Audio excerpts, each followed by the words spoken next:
Sepak bola Indonesia kembali dirundung duka.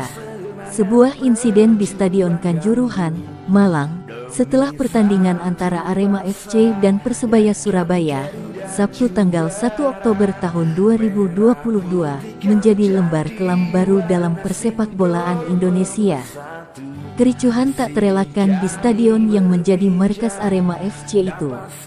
Aremania turun ke lapangan setelah tim kesayangan mereka kalah dari rival bebuyutannya. Situasi yang tidak kondusif memaksa petugas keamanan untuk bertindak. Alhasil, kericuhan dan kepanikan terjadi, terutama di area tribune Stadion Kanjuruhan. Dari pengamatan bola.com di Kanjuruhan, banyak korban yang berjatuhan, baik karena sesak napas maupun karena terinjak-injak. Setiap ruang hingga pintu keluar stadion, banyak korban yang tergeletak, dan beberapa di antaranya tidak lagi bernapas. Berikut kronologi peristiwa yang terjadi di Stadion Kanjuruhan dari pengamatan dan informasi yang diterima bola.com. Ketika wasit meniup peluit panjang tanda pertandingan berakhir, menurut pantauan bola.com, suasana masih tergolong kondusif. Hanya saja para pemain Persebaya Surabaya memang langsung berlari ke dalam ruang ganti sebagai langkah antisipasi terhadap sesuatu yang tidak diinginkan. Sementara itu, para pemain Arema FC berjalan ke tengah lapangan seperti yang biasa mereka lakukan.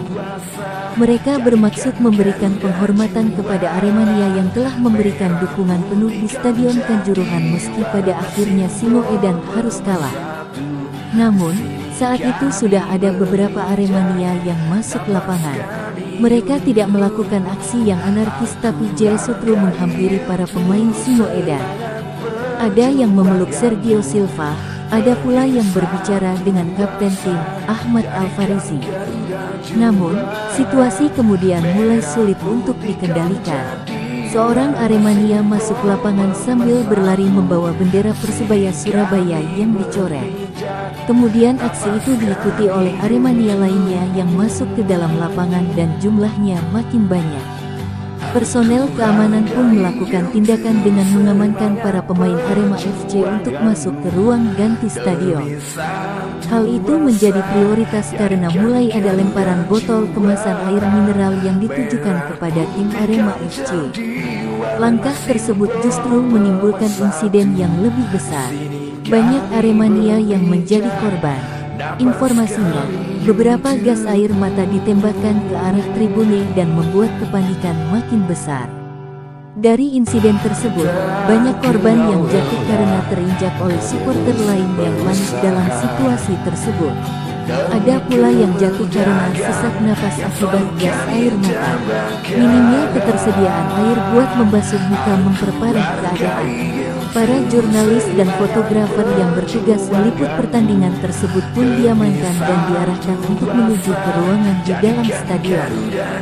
Setelah itu, para petugas keamanan berupaya menghalau Aremania agar tidak makin banyak yang turun ke lapangan.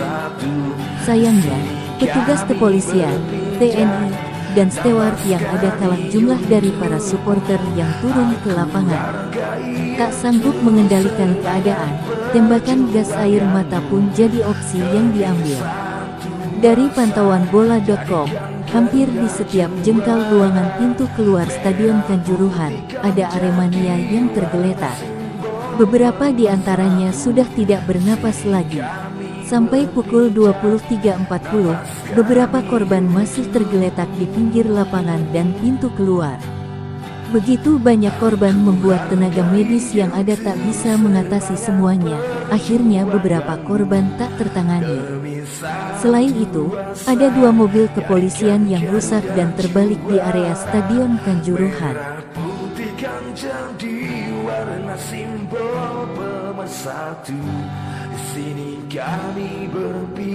Dari kejadian ini, kami segenap kru Sportsar ikut berduka yang mendalam atas terjadinya insiden ini.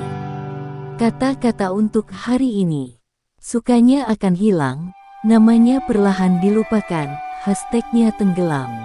Supporternya kembali bersorak, tetapi ibunya, seumur hidup akan membenci sepak bola. Malang, tanggal 1 Oktober tahun 2022.